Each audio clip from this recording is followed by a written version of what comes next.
This is Iran, a place most believe they understand, yet almost nothing about it unfolds the way it is imagined.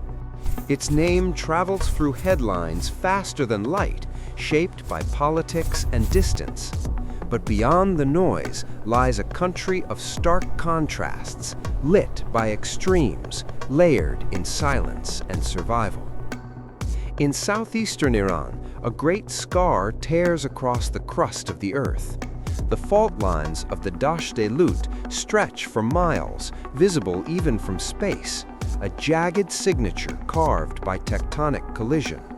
Here, the land radiates heat so intense that satellite readings have recorded some of the highest surface temperatures ever measured on the planet. Yet the Lut Desert is not empty. It moves. Wind reshapes its dunes with every passing season. Sand ridges migrate, salt pans fracture and reseal. And just west of the fault zone, near the Shiraz River, the surface transforms into something almost unreal. Vast formations known as kaluts rise from the plain, sculpted by centuries of relentless wind. They stand like eroded citadels, aligned in silent corridors across a barren horizon. Between these formations, shallow basins collect underground brine. Minerals bloom into strange, luminous pools. Some glow green under the sun, colored by microscopic life.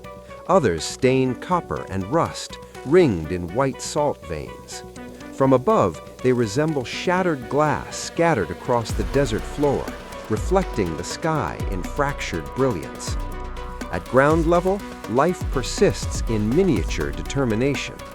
Scarab beetles cross the scorched terrain, their armored shells reflecting the heat. Their legs, curved and spined, are built for excavation. In seconds, they disappear beneath the surface, burrowing toward cooler soil. When they encounter dung, they shape it into near-perfect spheres and roll it backward across the sand, pushing with precise coordination. These spheres become sustenance for their young, buried safely below the inferno. In a desert that strips existence to its minimum, survival becomes ritual. North of this furnace lies the city of Kerman, resting quietly beneath centuries of trade and memory. Once a crucial link between Persia and the Indian subcontinent, its covered bazaars still carry the scent of cumin, dried limes, and saffron. Caravanserais stand as reminders of merchants who crossed impossible distances guided by stars. To the southeast rises Arg-e-Bam, the largest adobe structure ever constructed from clay. Its towers once guarded a thriving desert citadel. Though much of it collapsed in the earthquake of 2003, restoration has returned portions of its walls to the skyline, preserving a silhouette shaped by resilience. At the desert's edge, water rewrites the narrative. Shazday Garden unfolds as a terraced staircase of greenery rising toward the arid hills. A single mountain spring feeds cascading pools that overflow from one level to the next. Cypress trees line the walkways, framing a symmetrical summer pavilion at the summit. Here, geometry challenges drought. Iran does not reveal itself quickly. It waits beneath heat and stone, asking to be seen beyond assumption. And this is only the beginning. Briefly moving inland, Tehran rises beneath the Alborz Mountains, restless and layered, never fully still. Highways thread between glass towers and aging mosques. Mural-covered walls stand beside mirrored shrines. Snow gathers on distant peaks while traffic pulses below. The city hums without pause, shaped by revolution, reform, art, and argument. In the heart of its old quarter stands Golestan Palace, once the seat of Qajar kings. Behind ornate gates unfolds a complex of gardens, marble chambers, and mirrored halls. Colored glass mosaics fracture sunlight into shards of crimson and blue. Crystal chandeliers hang above thrones elevated on carved platforms.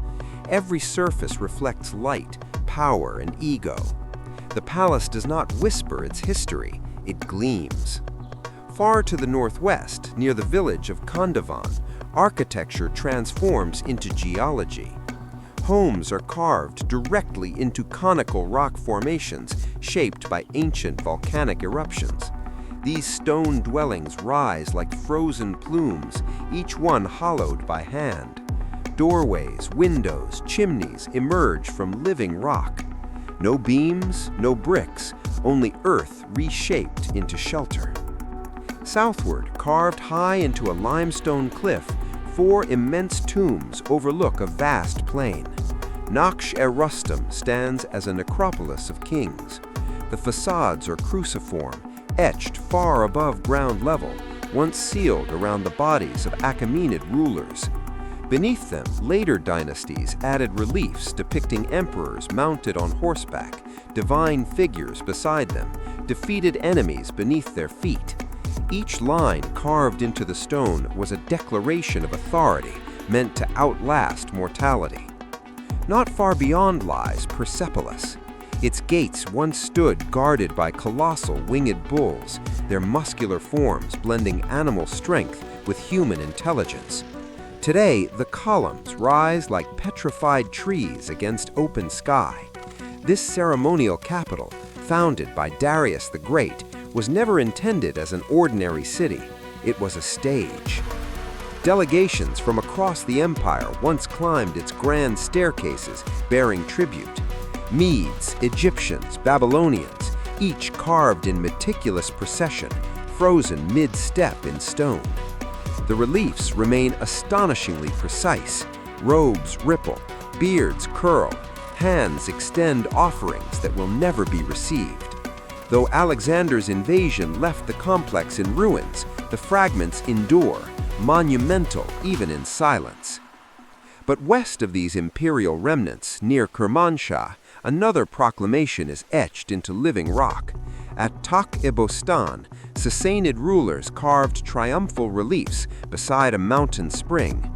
Kings stand crowned beneath arched niches, horses rearing, deities witnessing their legitimacy. Water pools at the base, reflecting stone into shimmering duplication. Here, power was not constructed from brick, but claimed from mountain itself. Iran's history is not a single empire, but a sequence of rising and falling sovereignties, each leaving signatures in rock, tile, and memory. Stone remembers what conquest attempts to erase. Yet beyond these carved declarations lies another Iran, quieter and hidden beneath villages and mountains, where survival meant vanishing entirely. The journey continues underground. From imperial capitals, near the northeastern reaches of Iran's desert frontier, a strange defensive outpost rises from the horizon. Chehel Burj, known as the 40 Towers, is a labyrinth of clay watchtowers and fractured walls breaking through the sand. Their number was never literal. The name itself suggests vigilance beyond counting. Few travelers pass here now. Fewer still understand what threats once approached across these plains. The walls are cracked, but they remain upright, stubborn against erosion. Yet some defenses were never meant to be seen at all. Beneath the village of Nushabad, the earth opens into an underground city carved 3 stories deep. Narrow tunnels twist through compacted soil, linking small chambers designed for secrecy and survival. Ventilation shafts rise discreetly to the surface, drawing in air while revealing nothing. When invading forces threatened the region, entire populations vanished below ground, living for days in darkness and cool silence. Storage rooms held provisions. Hidden corridors allowed quiet movement. Survival here was engineered into the soil itself. Above ground, Iran shifts again. In the green folds of the Alborz Mountains, clouds descend low enough to blur the line between earth and sky. The village of Masula clings to a steep mountainside, its ochre homes stacked so tightly that one rooftop becomes another's courtyard. Stone and clay merge with moss and mist. No vehicles enter, only stairways, footpaths, and the constant sound of water moving downhill. The village appears grown rather than built, shaped by slope and necessity. As the mountain roads wind away, they open into the highland pastures of Masal. Wooden cabins scatter across rolling hills, wrapped in near-permanent fog. This is not a single village, but a region of grazing land and quiet isolation. Cowbells echo through damp air. Wind bends tall grasses. In winter, the mist thickens until entire slopes disappear, dissolving into something almost mythic. But within these forests, something moves unseen. The Persian leopard roams these northern ranges, rare and elusive. Its coat, pale and patterned, blends seamlessly into rock and woodland. It avoids people without fleeing in panic, slipping through beech groves and cloud forests with measured precision. Often, the only sign of its presence is a startled bird taking sudden flight. It leaves no spectacle behind, only absence. Among the most endangered big cats in Asia, it survives quietly in landscapes shared, yet rarely noticed. Descending again from mountains into cities, silence transforms from concealment into reverence. Iran's story is not only carved into stone or buried underground. It breathes in villages layered by fog, in watchtowers abandoned to wind, in hidden corridors shaped by fear and ingenuity. It survives in creatures that move without announcement. This is a country that learned to endure by adapting to every terrain, desert, mountain, forest, and earth itself. And ahead, the light changes once more, fractured by glass, reflected by mirrors, and carried by tides.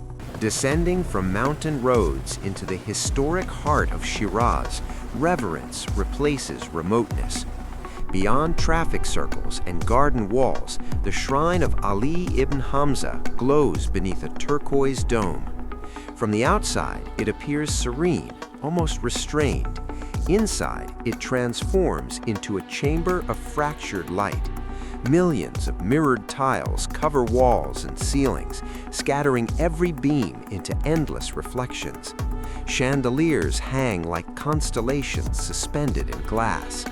Beneath them rests the tomb of a relative of Imam Reza, drawing pilgrims who move in quiet devotion across floors shimmering like starlight. A few streets away, history deepens in stone and symmetry. The Jame Mosque of Shiraz carries more than 13 centuries of architectural evolution within its walls.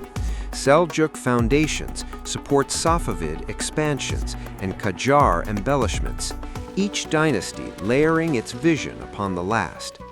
Domes rise above tiled iwans, courtyards open to sky framed by geometric precision.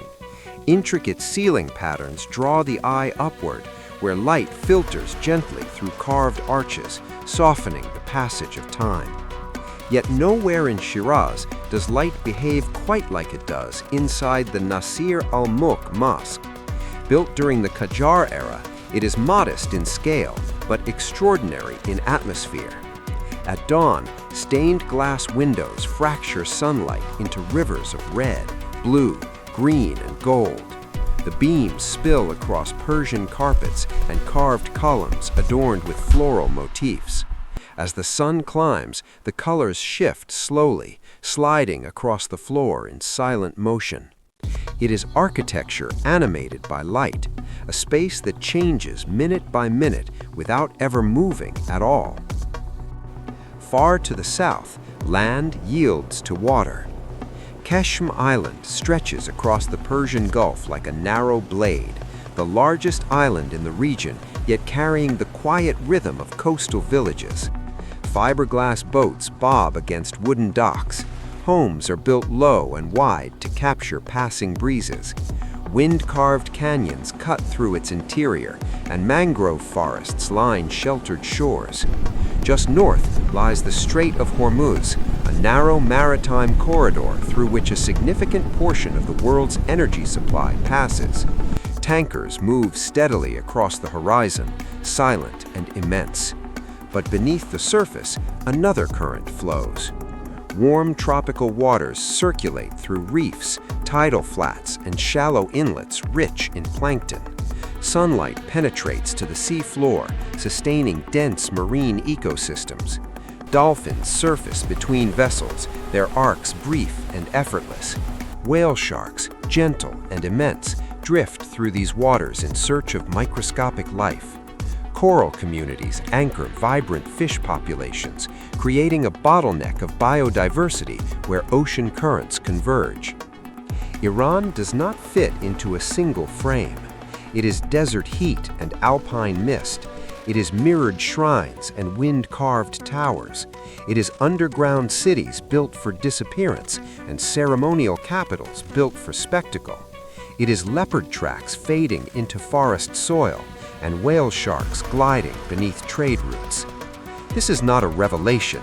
It is a reminder that beyond headlines lies a country layered in endurance, artistry, and adaptation. Misunderstood, perhaps, but never absent, and always still unfolding.